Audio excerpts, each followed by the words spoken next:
ke-7. Nah, setelah itu berarti sudah pertemuan ke-14, kita masuk ke ini, mahasiswa mampu mengembangkan. Jadi tuntutan untuk mata kuliah ini adalah dia mengenal landasan, mengenal konsep dan penerapan, model, dan mengembangkan atau membuat model sendiri. Ya, apakah modifikasi di minggu keempat, di minggu ke-14, maupun pengembangan model yang baru untuk untuk melatih mereka supaya bisa berpikir hot gitu ya. Nah, sehingga lengkaplah ke pertemuan ke-15 ya, 16 begitu dan seterusnya, karena ini harus dijadwal seperti ini meskipun mereka itu sebetulnya ya melanjutkan membuat model itu. Nah, begitu Bapak Ibu. Nah, dari sini ini persiapan membuat persiapan analisis CPMK dengan menghasilkan ini bagan tabel seperti ini, lalu kita isi dengan hasil analisis seperti ini, kita tetapkan berapa minggu diperlukan, itu judgement ada di Bapak Ibu.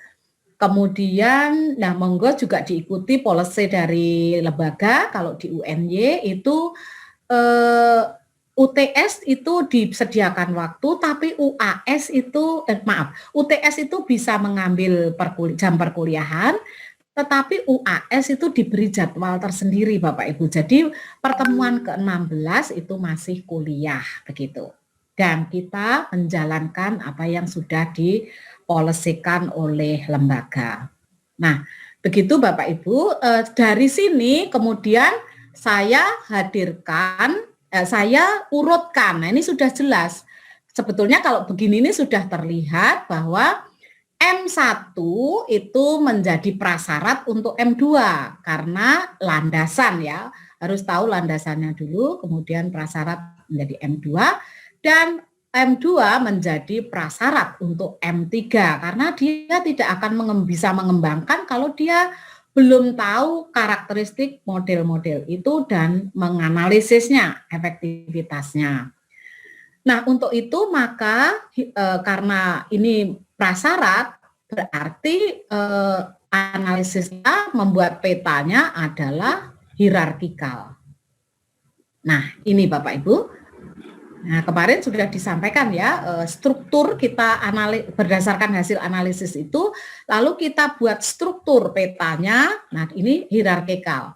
Nah, ini M1 itu terdiri dari 4, ini tadi ya, M1 itu terdiri dari 4 sub CPMK, 1, 2, 3, 4. Nah, namun antara sub CPMK 1, 2, dan 3, 4 ini prosedural. Jadi tidak ada hubungan prasyarat. Artinya landasan teoretik itu tidak merupakan prasyarat, tapi urut-urut harus diketahui, begitu. Seperti itu. Nah, karena itu di papan 1, di meja 1 ini di sini, ini M1 panahnya ke kanan karena prosedural. Namun di meja ini merupakan prerequisite dari meja yang kedua dan meja yang ketiga. Nah, ini jika ini saya pandang hierarkikal, gitu ya. Jadi dapat menjelaskan itu baru harus dikuasai sebelum menerapkan. Atau begini, saya jelaskan dulu semua, maka papannya seperti ini. Nah, ini saya jelaskan dulu semua. Ini mau model keluarga model 1 atau keluarga model A2, keluarga model M2A3 atau M2A4 itu sama saja, tidak prerequisite. Jadi antara ini M2 ya, M2A1 maupun M2A2 maupun M2A3 itu tidak merupakan prasyarat. Nah, kalau ini diajarkan dulu baru praktek seluruhnya, jadi kuliah dulu selama 4 kali, kemudian praktek selama 4 minggu maksud saya, 4 minggu kuliah teori, baru kuliah praktek 4 minggu, maka gambarnya seperti ini Bapak Ibu. Panahnya seperti ini. Mohon diperhatikan nanti kalau misalnya teori dan praktek. Kalau ini berarti teori dulu semua, baru praktek terus-menerus. Begitu. Nah, baru yang ketiga, M3 dari sini Bapak Ibu. M3 ini. Ya, M3 ya, M3 1 dan M3 2. Kita bisa lihat di sini M3-nya kan. Nah, ini M3A, M3B, M3C, M3D.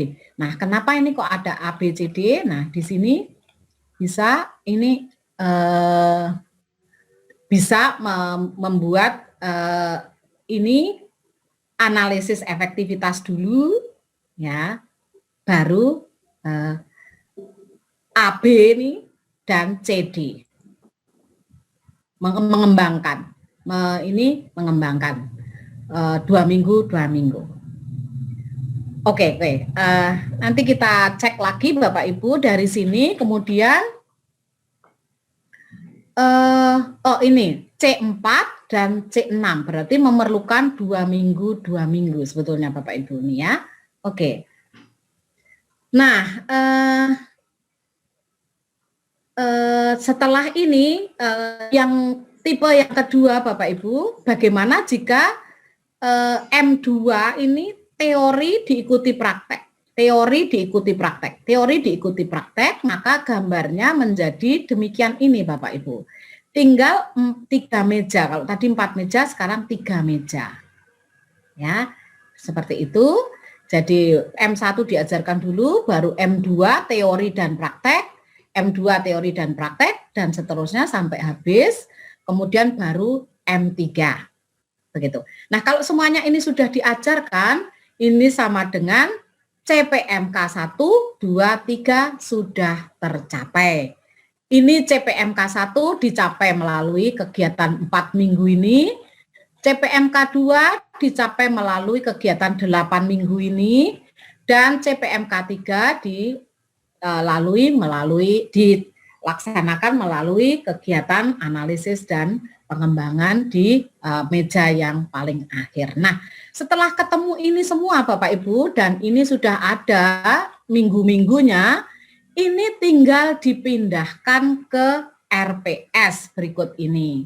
Nah, nanti Bapak Ibu bisa kita cek. Nah, minggu pertama itu apa? Begitu ya. Kita ada di sini. Nah, ini karena minggu pertama ada 2 minggu ya, 1 dan 2. Ini yang pertama itu pembahas RPS, yang kedua ini CPMK yang kedua tadi. Menjelaskan konsep pembelajaran. Nah, di sini menjelaskan pengertian atau konsep pembelajaran dan model pembelajaran. 2 minggu ya Bapak Ibu. Kemudian M kedua, minggu ketiga, mahasiswa mampu menjelaskan landasan teoretik. Mari kita lihat di minggu ketiga. Nah, ini minggu ketiga, mahasiswa mampu menjelaskan landasan teoretik dan implikasinya. Begitu juga minggu keempat. Nah, minggu keempat ini ada 2, yang satu titipan ya tadi Bapak Ibu, mampu menjelaskan karakteristik model. Nah, di sini juga minggu keempat ini mampu menjelaskan karakteristik model. Nah, mari kita lihat minggu ke-89 Bapak Ibu. Menjelaskan model pembelajaran inovatif. Pertemuan 89. Pertemuan 89, 56, 89. Setelah mid semester ya Bapak Ibu ya.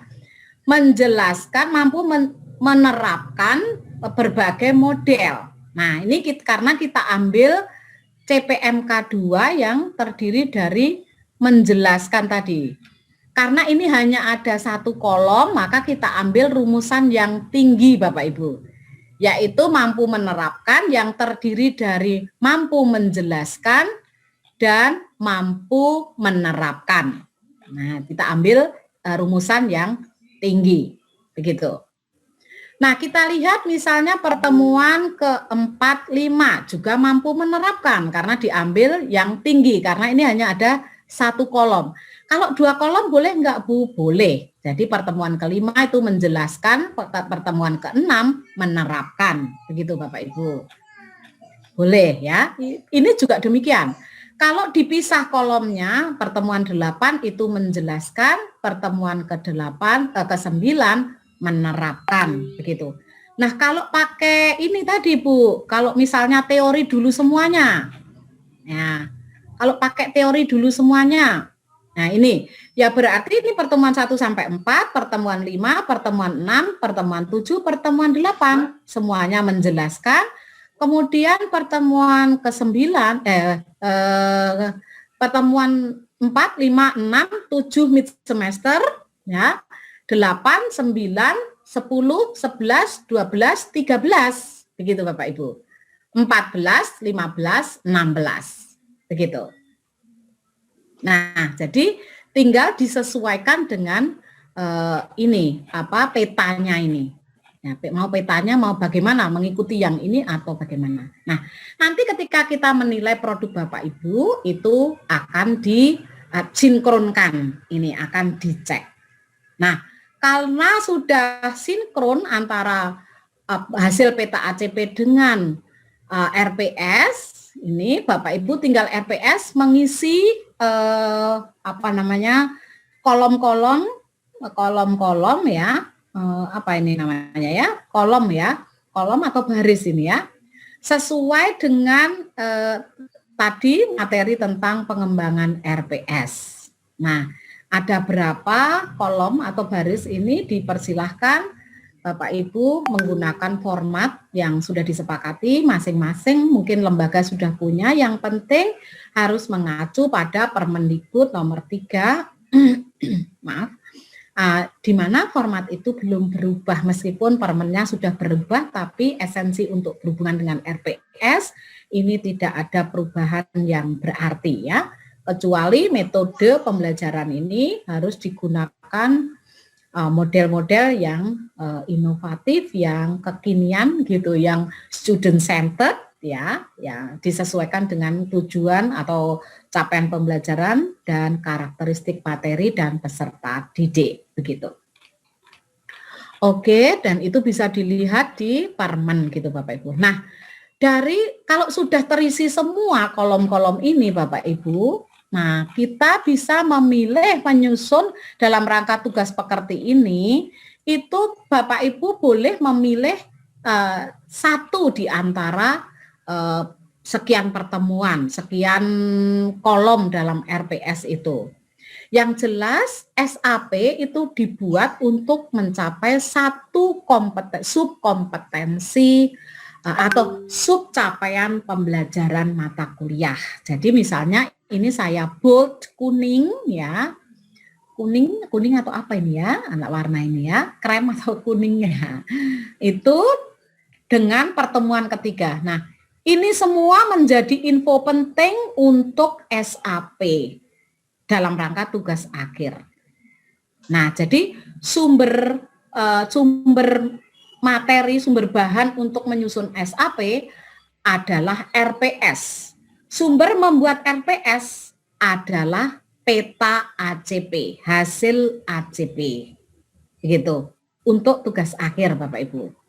Ya, jadi di dalam SAP itu ada komponen-komponen, unsur-unsur yang harus diisi minggu ke, sub CPMK yang mana, bahan kajian atau pokok bahasannya apa, metodenya apa, waktunya berapa, pengalaman belajarnya apa, kriteria dan penilaiannya seperti apa, referensinya apa, begitu.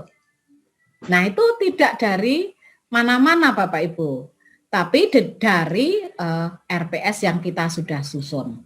Hanya penjelasannya, penambahannya adalah Bapak Ibu mesti ya perlu memperhatikan bahan kajian ini nanti menjadi materi bahasan, itu nanti dideskripsikan, metode, media, alat.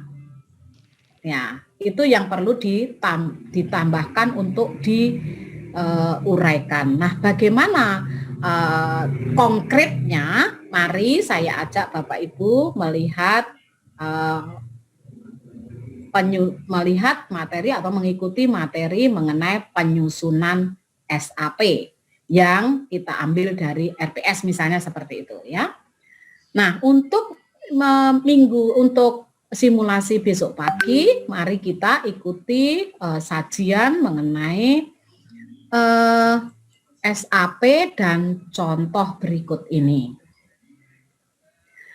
Nah, saya akan mengajak Bapak Ibu, mungkin Bapak Ibu perlu mempunyai format atau mungkin sudah ada formatnya, mungkin sudah dikirim. Sudah. Nah, sampun nggih. Nah, nggih, mari Ibu saya ajak untuk mendiskusikan secara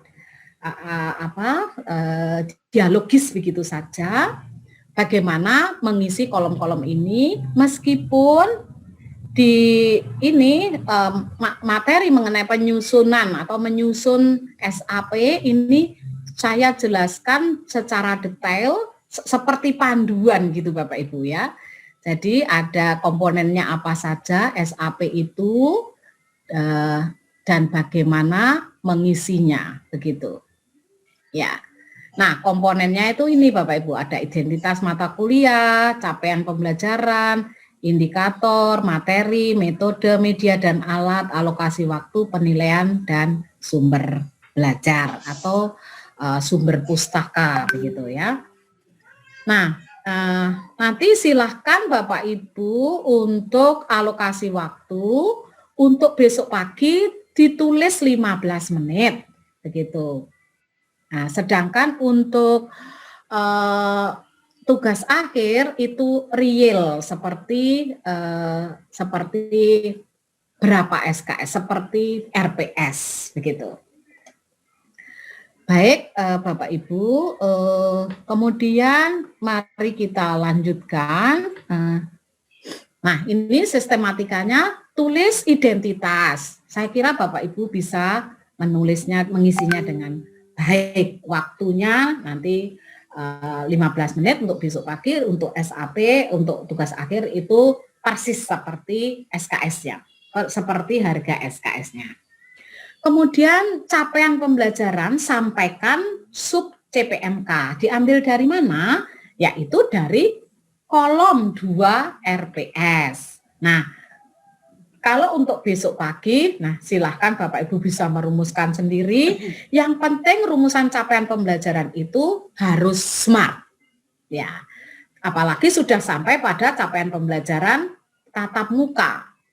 Nah, itu SMART, harus spesifik, measurable, achievable. Jadi menggunakan rumusan itu minimal AB ya. Setelah mengikuti perkuliahan ini mahasiswa semester apa begitu, prodi apa, mampu atau akan dapat begitu. Ya, silahkan pilih kata kerja yang operasional, terukur begitu. Kayak behavioristik gitu loh Bapak Ibu yang kemarin saya jelaskan. Ya, ini sangat kita sudah menggunakan teori eklektik kalau gini nih ya. Mengapa? Ya karena ada tujuan, ada capaian pembelajaran yang dibebankan kepada kita. Nah, kalau perlu silahkan rumuskan indikatornya. Indikator itu penanda Bapak Ibu. Nah, penandanya. Nah, kalau tidak diminta ya tidak apa-apa. Besok ikuti saja formatnya. Nah, indikator itu penting karena dari indikator kita bisa membuat alat ukur. Karena indikator itu penanda tercapainya tujuan, maka alat ukur kalau mengacu pada indikator sudah pasti mengukur valid dan reliable. Biasanya kalau sudah valid itu biasanya reliable gitu ya. Untuk mengukur capaian pembelajaran. Apakah itu sub capaian pembelajaran maupun sub CPMK maupun CPMK. Nah, kemudian materi ini diambil dari kolom 3. Ya. Kemudian model dan metode, nah Bapak Ibu tinggal pilih. Kemarin sudah mendapatkan materi Dan Bapak Ibu juga bisa melihat di Permendikbud nomor 3. Nah, model itu sekarang yang lebih ya eklektif lagi ya, lebih konstruktivistik, student centered gitu ya, memilih yang berbasis sosial seperti itu, yang bekerja sama begitu. Karena kita mencapai HOTS dan tujuan pembelajaran abad 21 itu antara lain tidak harus didoktrin gitu, disuruh, itu tidak magically occur ya, tidak magically, tapi juga terintegrasi melalui model, dicapai melalui integrasi model pembelajaran dalam pelaksanaan pembelajaran. Baik, kemudian metode itu lebih bedanya model dan metode model itu lebih umum daripada metode. Model itu hanya menggambarkan sintaknya, langkah-langkah garis besar. Jadi misalnya pendahuluan, lalu penyampaian materi, kalau itu kooperatif, model kooperatif ya. Maka di dalam penyampaian materi itu metode yang digunakan apa? Yaitu metode ceramah interaktif misalnya seperti itu. Atau mulai diskusi kelompok, presentasi misalnya seperti itu. Mungkin metode kombinasi antara ceramah interaktif dan pemberian tugas misalnya seperti itu. Jadi model itu lebih ke aksi ya, aksi yang real untuk mencapai kompetensi, kompetensi yang harus dikuasai ya. Gitu Bapak Ibu. Kemudian media dan alat ya, kita bisa gunakan laptop, kita bisa gunakan film dan lain-lain. Kemudian skenario, langkah-langkahnya. Nah, ini Bapak Ibu yang tadi saya ingatkan, itu skenario itu nanti ditulis, nanti saya sampai di tunggu di ya, nanti kita bahas di skenario Bapak Ibu. Kemudian skenario nanti kita bahas tersendiri.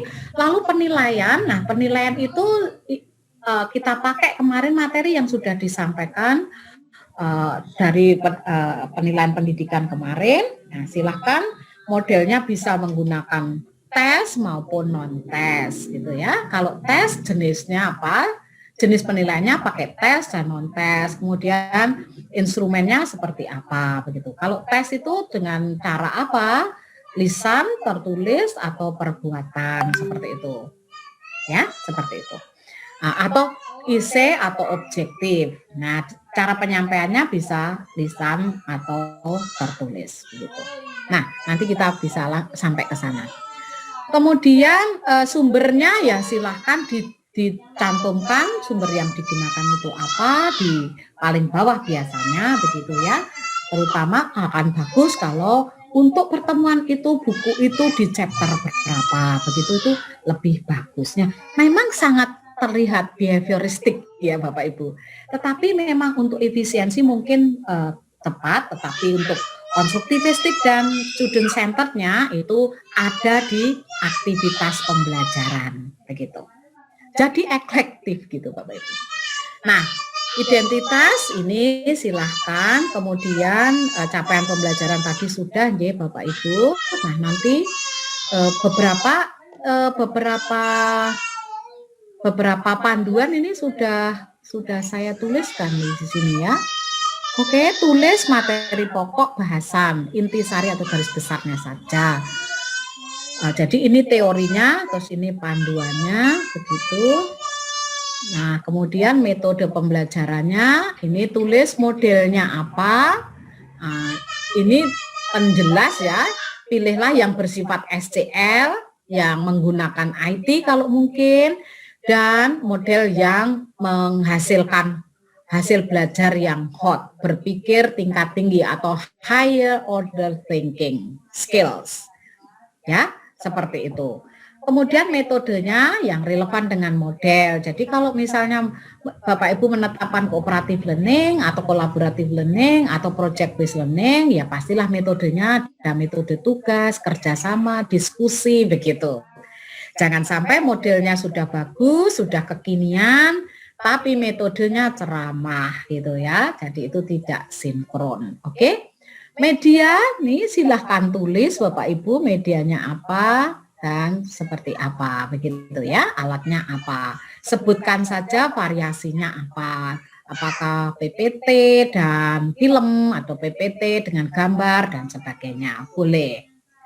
Kemudian, nah ini skenarionya terdiri dari pendahuluan, inti, dan penutup. Nah, ini Bapak Ibu, silahkan nanti diikuti kolomnya. Nah, kalau mau lengkap ya ada 5 hal ini, nah 5 unsur ini. Nah, ini rancangannya menjadi jelas begitu karena hakikat rancangan itu bisa dilaksanakan oleh bukan bukan penulisnya. Nah, nanti pendahuluan itu silahkan ditulis, pendahuluan itu seperti tadi di mata pelajaran materi keterampilan dasar mengajar. Jadi pendahuluan itu Bapak Ibu akan melakukan aktivitas menyiapkan siswa atau peserta didik atau mahasiswa itu secara fisik maupun mental itu siap untuk mengikuti perkuliahan. Nah, itu pendahuluan. Apa saja yang dapat ditulis dalam pendahuluan? Nah, jangan lupa untuk menyampaikan tujuan pembelajaran. Nah, kita diilhami oleh teorinya Gagne ya, 9 Event of Instruction, yaitu tokoh kognitif dan kognitif ya, Gagne ini. Dan itu juga diikuti, diakui, digunakan di dalam teori konstruktivistik ya, maupun teori humanistik ya, bahwa setiap mahasiswa itu harus tahu apa yang harus dikuasai ya, karena pembelajaran kita itu goal oriented ya, karena ada tujuan yang harus dicapai, bukan belajar yang bebas begitu, tapi belajar yang bertujuan ya, yang dikontrol dan mengacu pada tujuan, pada kompetensi, pada capaian pembelajaran. Karena itu mereka harus tahu. Jadi item-item yang yang bisa digunakan di dalam pembukaan ini adalah antara lain. Nah, antara lain itu tidak harus semua ya Bapak Ibu.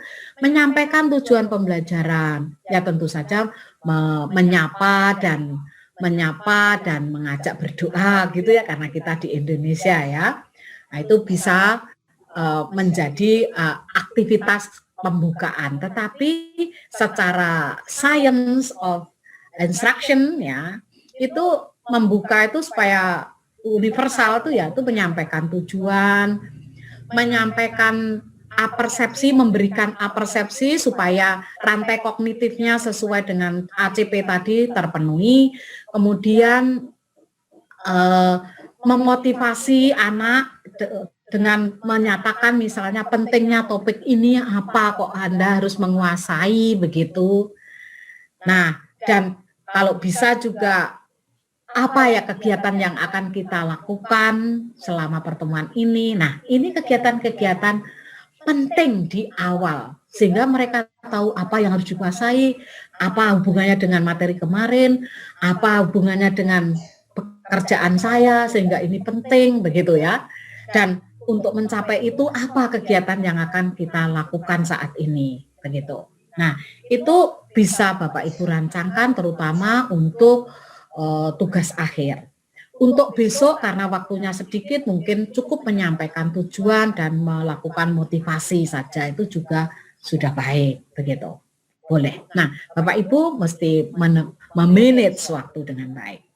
Nah, karenanya 15 tuh mungkin 2, 10, 3 atau 3, 10, 2 atau 2, 11, 2 antara pembukaan, inti, penutup ya, seperti itu. Bapak Ibu boleh membuat catatan-catatan kecil. Nah, kegiatan inti ini kegiatan inti yang berhubungan dengan materi, media, metode.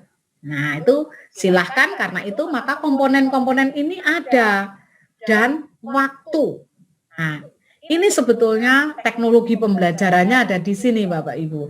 Aktivitas belajarnya apa? Intinya apa, core materinya itu apa yang dibahas, kemudian metodenya bagaimana, media yang digunakan apa, karena harus jelas gitu, memperjelas, menarik begitu, jadi perlu media.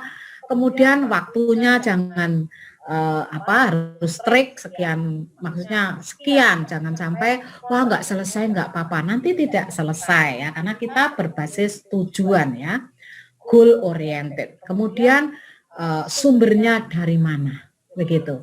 Jadi kita menjadi guru, menjadi dosen, menjadi pendidik itu plong ya.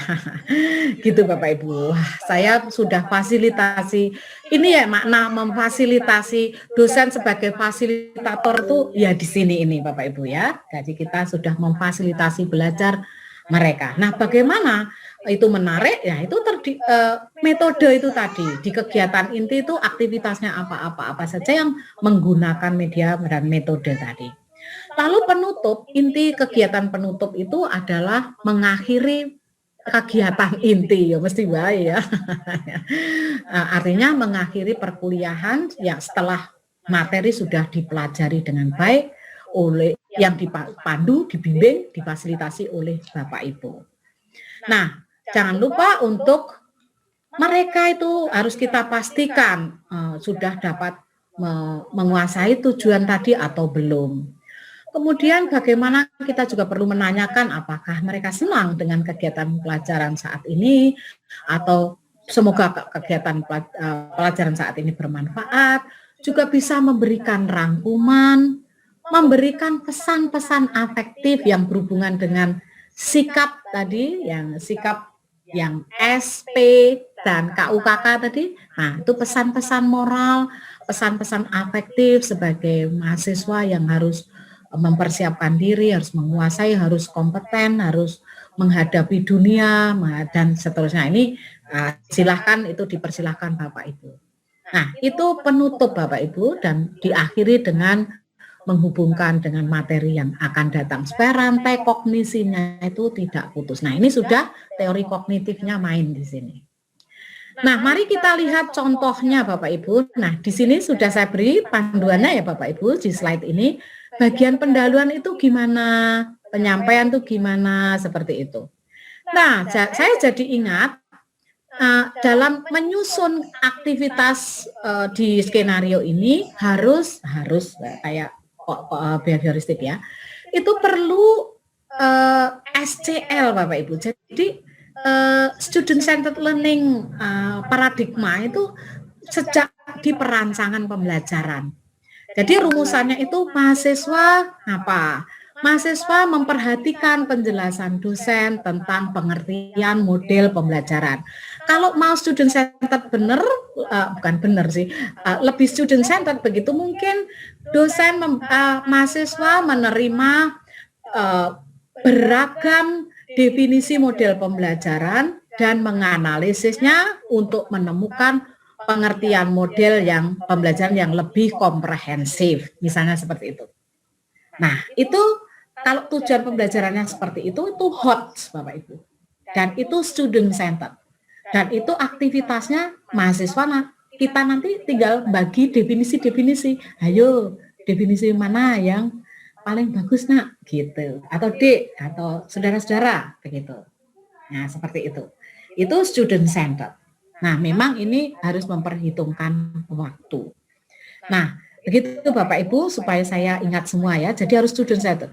Meskipun Bapak Ibu menjelaskan, memberi kuliah ya, metodenya adalah ceramah dan tanya jawab interaktif, rumusannya harus student centered, yaitu mahasiswa memperhatikan. Kalau dosen menjelaskan itu mahasiswa ngapa gitu ya, kurang student centered. Nah, mahasiswa itu aktivitasnya ngapain? Yaitu memperhatikan. Begitu Bapak Ibu. Nah, oke, kiranya ini sudah bisa. Ini Bapak Ibu, nih ada contoh-contoh. Dosen memberikan contoh nih, pembelajaran yang menerapkan metode induktif. Ya, dosen-dosen, saya berikan contoh yang untuk rumusan itu ya.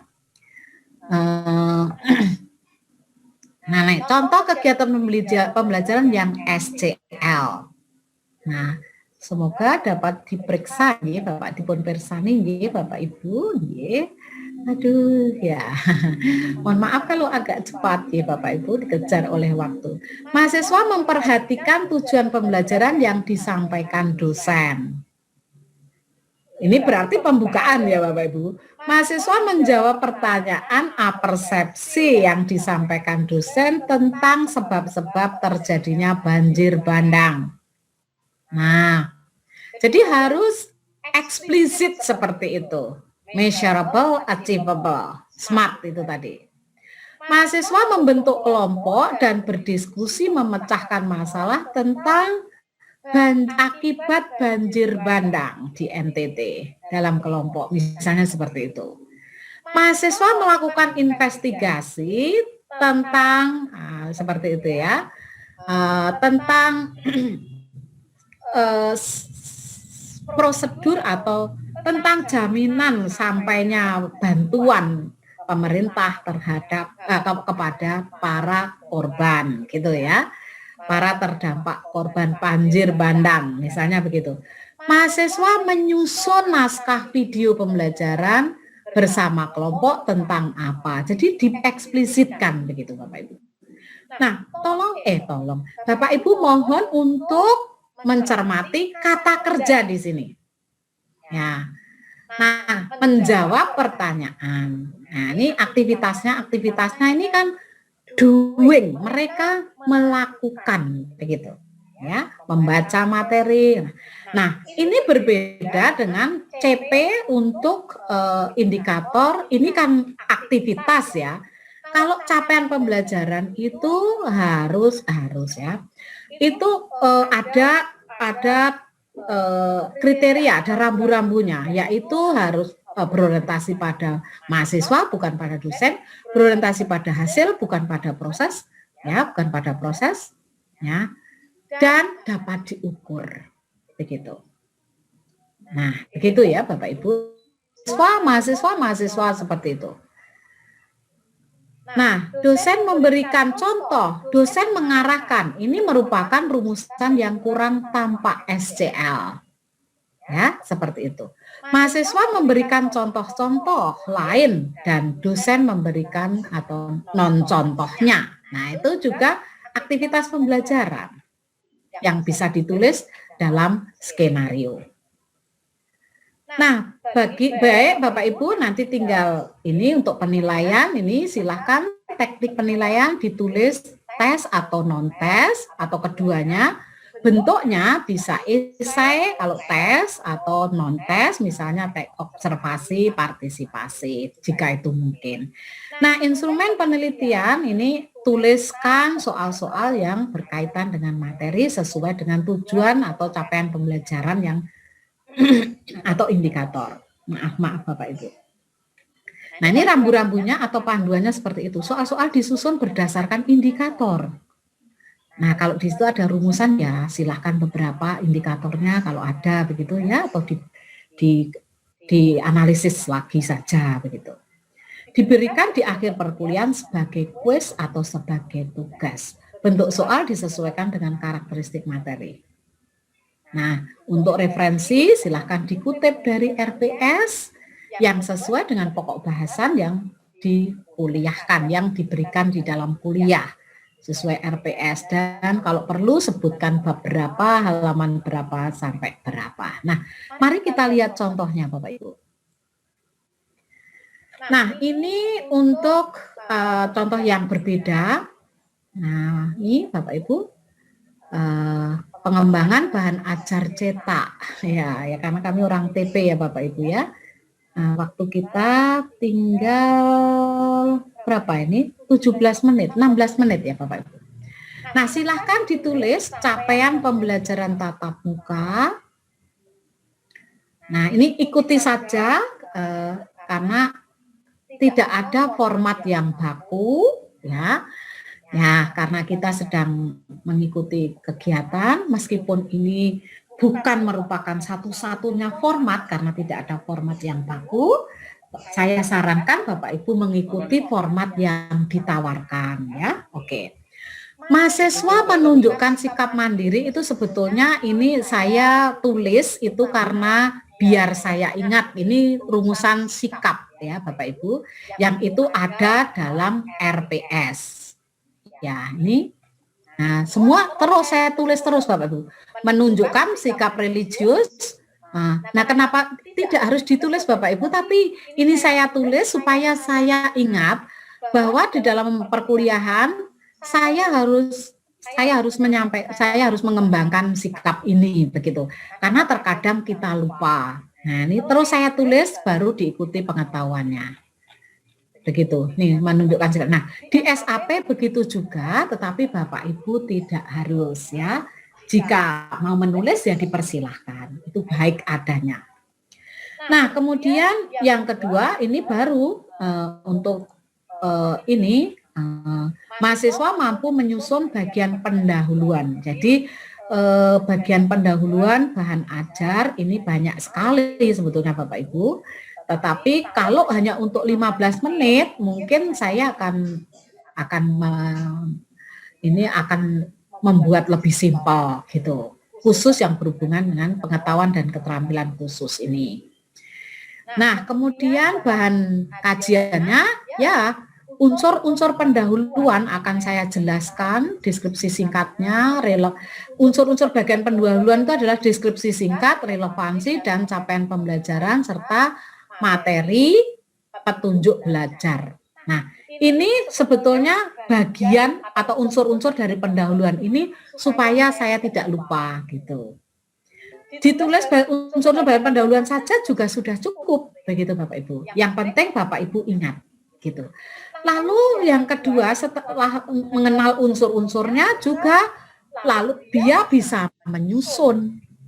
Nah, namun saya batasi menyusun pendahuluan ini hanya menulis pengantar dan deskripsi singkat modul. Nah, jadi Pak Setio tadi menanyakan apakah boleh sub-sub gitu. Boleh Pak. Pokoknya kalau nulis pendahuluan tuh nggak cukup untuk satu pertemuan Bapak. Ya, jadi ini hanya untuk 15 menit tuh hanya saya kenalkan, nulis pengantar dan deskripsi singkat saja. Begitu. Nah, jadi hanya satu sub-sub begitu. Nah, kalau ini dijadikan indikator, dari indikator kedua ini ya tinggal ditambah kata kerja saja. Mahasiswa dapat menjelaskan unsur-unsur pendahuluan modul cetak. Lalu yang kedua, mahasiswa mampu menulis atau menyusun pengantar dan deskripsi singkat modul. Begitu. Itu bisa jadi indikator Bapak Ibu. Nah, dari indikator itu kan ada unsur B-nya. Unsur B itu ada kata kerjanya, yaitu dapat menjelaskan untuk materi yang pertama ini, tinggal ditambahi begitu ya. Kemudian kalau sudah tahu unsurnya, dia nulis begitu. Mungkin kita jelaskan juga sih isi deskripsi singkat itu apa gitu. Ya begitu. Kemudian menulis dapat menulis atau menyusun deskripsi singkat. Nah, metodenya, nah kalau tadi saya jelaskan tulislah pendekatannya atau tulislah modelnya. Nah, untuk yang 15 besok itu hanya menulis metodenya saja. Pada saat itu saya pikirkan saya akan memberikan ceramah dan tanya jawab interaktif kepada para mahasiswa dan diskusi kelompok. Begitu meskipun dalam 15 menit. Ya pasti saya berpikir keras nanti di aktivitas gitu. Agar metode-metode ini terlaksana. Kemudian demonstrasi, observasi dan pemberian tugas. Nah, observasi itu bisa mengobservasi lembar gitu Bapak Ibu ya. Oke. Juga mendemonstrasikan ini loh, menulis deskripsi singkat itu seperti ini loh Nak, atau Dek atau saudara begitu ya. Nah, ini medianya makanya saya siapkan PPT, LCD, dan contoh modul cetak, terutama pendahuluan gitu. Nah, sekarang ini Bapak Ibu, pendahuluan tadi, nah, dosen bersama mahasiswa, karena ini mengajak berdoa ya, jadi dosen yang mengajak. Kemudian mahasiswa menjawab pertanyaan persepsi tentang, ya, jangan lupanya tentang itu Bapak Ibu ya. Kenapa? Karena ada rantai kognitif supaya pembahasan kita, materi kita itu benar-benar materi yang berhubungan dengan mata kuliah kita dan runtut gitu. Nah, begitu seterusnya ini saya beri catatan metode tanya jawab interaktif yang merah ini untuk menunjukkan bahwa metode yang ditetapkan itu sudah benar-benar dilaksanakan. Nah, warna biru ini untuk aktivitas mahasiswa. Mahasiswa memperhatikan penjelasan dosen. Mahasiswa memperhatikan. Mahasiswa mengamati contoh pendahuluan dan mendiskusikannya karena ada metode diskusi di sini Bapak Ibu ya, metode diskusi kelompok tadi. Begitu seterusnya, ini kiranya jelas Bapak Ibu boleh mengamati dan selanjutnya nanti boleh bertanya jawab, menanyakan kepada Bu Kris. Dan ini untuk waktunya, ini saya tetapkan 3 untuk pembukaan, pendahuluan, lalu 9 menit untuk inti, hanya mengamati diskusi sebentar gitu ya Bapak Ibu, bisa itu, bisa kita laksanakan. Dan sudah saya praktekkan Bapak Ibu, ini bisa gitu. Kemudian penutupnya 3 menit. Nah, jadi 3, 9, 3, 15 menit. Nah, ini pendahuluannya sudah, penyajiannya ini ada beberapa kegiatan, namun ini sebetulnya sangat smooth gitu Bapak Ibu, terus mengalir begitu, dan diakhiri dengan penutup, yaitu mahasiswa mengerjakan tes atau menjawab tes lisan gitu, lalu bersama dosen menyusun rangkuman, apa isi deskripsi singkat gitu, dan tugas untuk praktek menulis pendahuluan secara lengkap. Dan dosen menekankan pentingnya mahasiswa TP profesional, itu harus profesional dalam pengembangan bahan ajar cetak, karena itu keahlian kami ya, ini mata kuliah daging Bapak Ibu ya.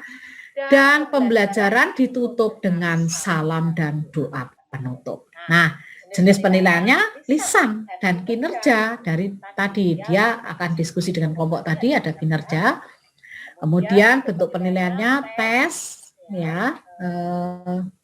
Nah, ini yang saya teskan untuk mereka ya.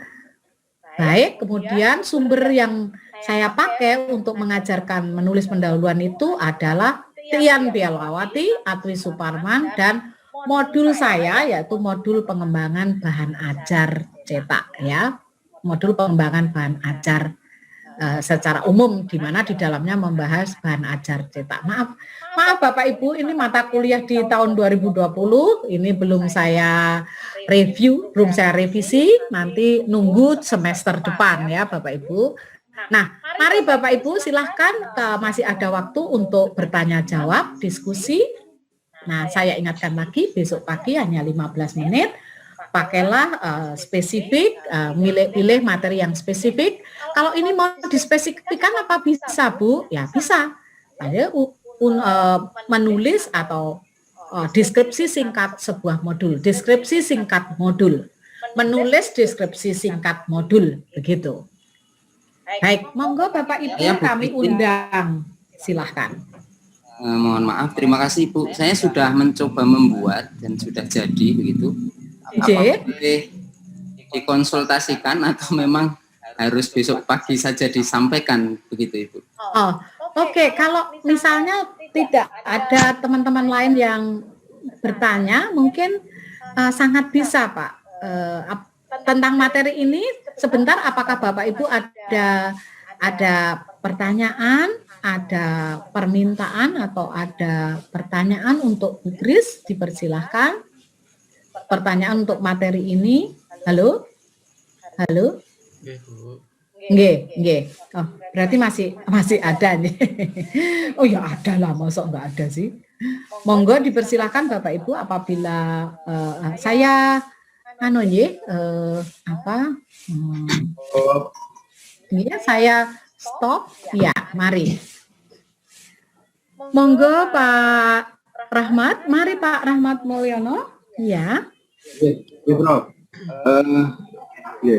Besok kan waktunya 15 menit ya Bro, masing-masing peserta. Nah, itu yang dijadikan dasar penilaian globalnya apa Prof? Biar kita juga bisa menyesuaikan apa yang yang menyesuaikan penilaian dari 15 menit itu, Prof. Baik. Di modul sebetulnya sudah ada, Pak. Kalau nggak salah dulu halaman 17 atau halaman berapa begitu. Tetapi boleh juga saya sampaikan sekarang di dalam penilaian yang mungkin sudah ada saya kurang tahu ya, tetapi yang jelas ada penilaian untuk RTP SAP itu ada 20 item kalau yang lalu, karena yang lalu itu belum pandemi, karena sekarang sudah pandemi, saya belum tahu apakah sudah direvisi atau belum, tetapi kalau seandainya sudah direvisi nanti kami menyesuaikan, tapi garis besarnya ada item-item untuk menilai SAP, Pak Rahmat. Kemudian ada item-item untuk menilai aktivitas pembelajaran mulai dari pendahuluan, inti, dan penutup. Nah, pendahuluan yaitu tadi yang dinilai seperti yang tadi saya sebutkan. Dalam pembukaan itu apakah menyampaikan tujuan pembelajaran, jadi Pak Rahmat bisa mengecek dari keterampilan dasar mengajar itu. Jadi seperti di SAP tadi juga, SAP juga akan dinilai sebagaimana teori keilmuan mengenai SAP ini, dan karena SAP itu adalah pembelajaran level rancangan, sedangkan besok itu pembelajaran level implementasi, pelaksanaan ya, gitu. Sehingga bagaimana perencanaan pembelajaran itu dilaksanakan. Apakah Pak Rahmat juga melakukan pendahuluan dengan baik? Nah, di situ ada sekitar 4 item kalau nggak salah ya. Kemudian bagian inti, bagian inti itu harus melaksanakan pembelajaran yang student center dan melakukan aneka variasi, Pak. Yang tadi sudah disampaikan dalam keterampilan dasar mengajar, variasi interaksi, variasi suara, variasi gerak itu ada di situ. Kemudian menjelaskan dengan baik, menanggapi pertanyaan mahasiswa dengan baik, misalnya seperti itu. Nah, dengan gradasi nilai 1 sampai 5. Nah, jadi kalau ada 5 item untuk SAP, kalau itu bagus berarti Pak Rahmat bisa saat mungkin mendapatkan nilai skor 25 dari 100 skor yang bisa dicapai, karena ada 20 item itu, Pak. Jadi ada SAP 5 sendiri, kemudian untuk pembukaan, inti, dan penutup, dan pendukung, misalnya sikap dosen dan terhadap mahasiswa, keterbukaan dosen, penampilan dosen, penguasaan materi oleh dosen, kayak gitu. Ada unsur-unsur itu. Pemberian penilaian, apakah melakukan penilaian proses dan penilaian hasil, kayak gitu. Ada unsur-unsur itunya, Pak. Ya, sehingga apa yang kita nilai itu memang bersumber atau menggunakan kriteria sebuah sistem pembelajaran yang efektif, ya, effective instruction, ya, seperti itu. Nah, pembelajaran yang efektif itu ya ini ukurannya adalah Bapak-bapak menerapkan prinsip-prinsip instruksional dalam bentuk aktivitas yang student centered, yang prinsip menyampaikan tujuan di awal pembelajaran, ya, dalam pembukaan begitu, kemudian memberikan motivasi, ya, seperti itu. Ya, seperti tadi saya sebutkan, itu semua menjadi item-item, Pak Rahmat. Jadi sangat objektif, science based gitu ya, of instruction, ya. Jadi sangat keterampilan mengajar banget begitu. Jadi tidak yang lain-lain, ya. Yang lain-lain itu hanya 1-2 seperti penampilan dosen, maksudnya secara umum begitu. Dan biasanya itu nilainya juga 5 gitu, karena tidak ada dosen yang aneh-aneh gitu, ya. Ya, berpakaian pun biasanya namanya dosen-dosen juga pasti tidak aneh-aneh gitu, ya, bagus gitu. Bahkan kalau AAU itu menggunakan seragam utama dari AAU begitu. Kementerian Pertanian juga demikian ya. Jadi seperti itu. Nah, mungkin kita tidak ya Bapak ya. Kalau kami dari UNY, dosen-dosen baru UNY itu baik kontrak maupun yang PNS itu menggunakan seragam yang seragam hari Senin Bapak Ibu ya. Oke. Baik, untuk pertanyaan Pak Rahmat kiranya sudah cukup. Mungkin ada lagi teman-teman yang lain, Bapak Ibu yang lain. Saya tanya Bu.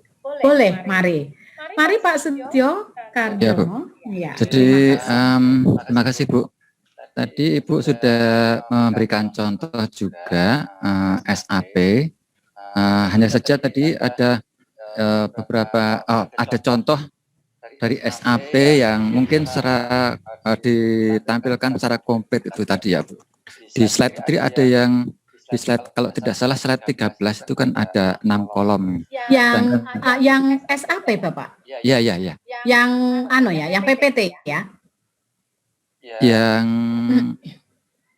slide 13 yang PPT ya? Iya. Nggih. Pak Setio mohon sabar sebentar, saya share dulu nggih. Slide 13 nggih, Pak. Iya. Sumangga. Kalau tidak salah. Nggih, leres. Itu kan ada 6 kolom, nggih. Sedangkan contohnya itu kan hanya 4 kolom. Mungkin karena disederhanakan gitu, nggih. Iya. Silakan diikuti. Ini mau yang jadi seperti yang dicontoh yang kami terima, form yang kami terima itu karena belakang itu kan tidak ada sumber belajar ya. Kalau yang dicontoh itu. Iya. Karena seperti kalau saya juga membimbing magang itu ada di bagian inti itu ada materi-materinya juga ditampilkan materinya, mungkin hanya ringkas saja materi-materi inti itu, lalu kemudian di sebelahnya disebutkan sumbernya halaman berapa begitu. Nah, itu apakah seperti itu atau ya cukup sederhananya seperti tadi yang di form yang kita terima gitu. Iya. Itu yang pertama. Atau yang kedua tadi tentang penilaian atau tes itu ya. Apakah penilaian atau tesnya itu nanti juga dilampirkan gitu Bu? Ya, sampun Pak Setio. Terima kasih Bu. Senyamannya Pak Setio bagaimana gitu? Kalau maaf yang kami sajikan itu maaf Pak Setio ini secara ilmu gitu. Ya, secara keilmuan gitu. Tetapi untuk implementasi kan kita melihat sikon gitu. Nah, kalau menurut Pak Setio itu yang 4 kolom tadi itu lebih simpel dan misalnya sumber belajar tidak usah disebutkan juga tidak mempengaruhi karena ini kan rancangan untuk dosen sendiri ya, untuk dosen sendiri, untuk pegangan dosen yang bersangkutan. Jadi tidak masalah Pak, monggo diikuti senyamannya Bapak. Yang penting Bapak Ibu, yang penting pembelajaran itu terarah dan terkontrol gitu. Ya seperti itu. Nah kemudian untuk uraian materi itu mungkin kalau ada beberapa pembahasan misalnya yang contoh saya ya, misalnya pertama menunjukkan contoh deskripsi mata kuliah. Nah itu mau disampaikan ya monggo itu dituliskan di SAP juga, misalnya dosen mahasiswa memperhatikan contoh deskripsi modul, deskripsi singkat modul yang diberikan oleh dosen. Nah, mahasiswa memperhatikan penjelasan atau memperhatikan demonstrasi materi unsur-unsur modul, ya deskripsi singkat yang disampaikan dosen. Mengamati, mahasiswa mengamati. Nah itu boleh Pak Setio, silahkan itu yang mana. Nah karena maksudnya tidak usah ya Bu. Jadi maksudnya tidak harus tidak harus tampil gitu. Enggak, ya. Yang penting formatnya minimal pakai format yang ditawarkan begitu.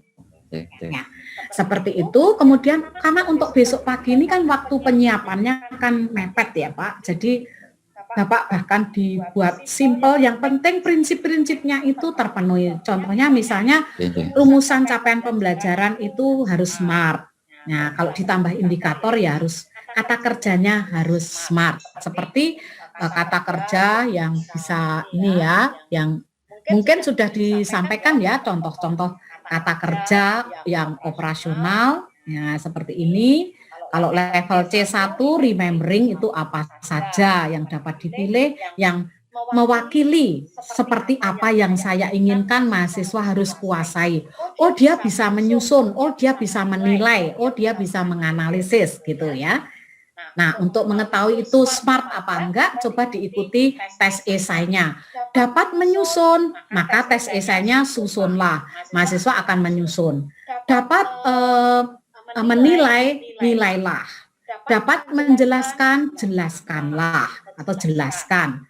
Dapat menggambar, dapat mendemonstrasikan, dapat mendeskripsikan, deskripsikanlah. Dapat mengerti, mengertilah. Nah, kalau mengertilah kan mahasiswa bingung, ya kan Pak Rahmat? Mengertilah, kan tidak ada. Berarti kata mengertilah itu tidak operasional, tidak smart.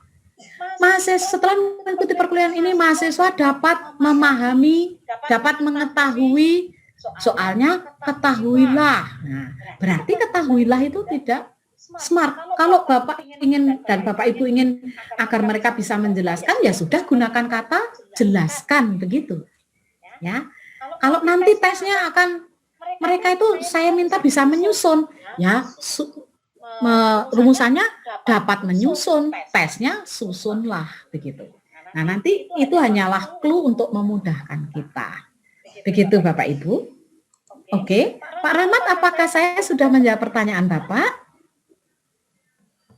Pak Setio, apakah saya sudah menjawab pertanyaan Pak Setio? Yang terakhir tadi, apakah tesnya atau nilainya juga penilaian juga ditampilkan gitu? Iya, kalau tesnya itu sebaiknya ditulis dilampirkan gitu. Oke. Yeah. Nah, untuk besok kan paling tesnya secara lisan 2 atau 3 ya, ditulis saja seperti ini Pak, seperti saya ini. Nah, ini juga saya tulis di sini, begitu. Karena kan kita harus menilai apakah soal ini benar-benar mengukur indikator atau capaian pembelajaran yang sudah dirumuskan. Begitu Pak Setio. Jadi pasangannya soal itu dengan tujuan begitu, singkat. Baik, sami-sami Pak Setio, monggo Bapak Ibu sanesipun dalam di share Bu materinya. Yang materi apa Ibu? Yang ini semuanya ini? Iya, biar kita bisa belajar. Ya. Saya sangat tidak pelit ya. Jadi akan saya kirimkan pada Ibu untuk kebutuhan belajar. Kami berharap Bapak Ibu nanti tidak istilahnya nurun gitu ya Bapak Ibu. Karena nanti biasanya tugas-tugas itu kalau si A nurun, terus si B juga nurun punya saya. Mungkin karena waktunya terbatas ya. Nanti si penilai itu menjadi penilai produk Bapak Ibu itu menjadi agak kecewa lah. Ini jadinya gimana ini gitu. Yang bikin kan Bu Kris tapi hanya diganti mata kuliahnya doang kayak gitu ya. Ya artinya bukan bermaksud seperti itu Bapak Ibu. Ini guyon-guyonannya aja ya. Ya artinya nanti ini saya bagi untuk Bapak Ibu menemukan konstruktivistik ya, menemukan sendiri, belajar sendiri. Oh, begini toh, begitu ya. Sehingga Bapak Ibu bisa menyusun dengan kalimat sendiri. Dengan sangat senang hati Bu Oktaviani, saya akan membagi melalui Mas Rifki ya. Terima kasih Bu. Sama-sama Ibu dan Bapak.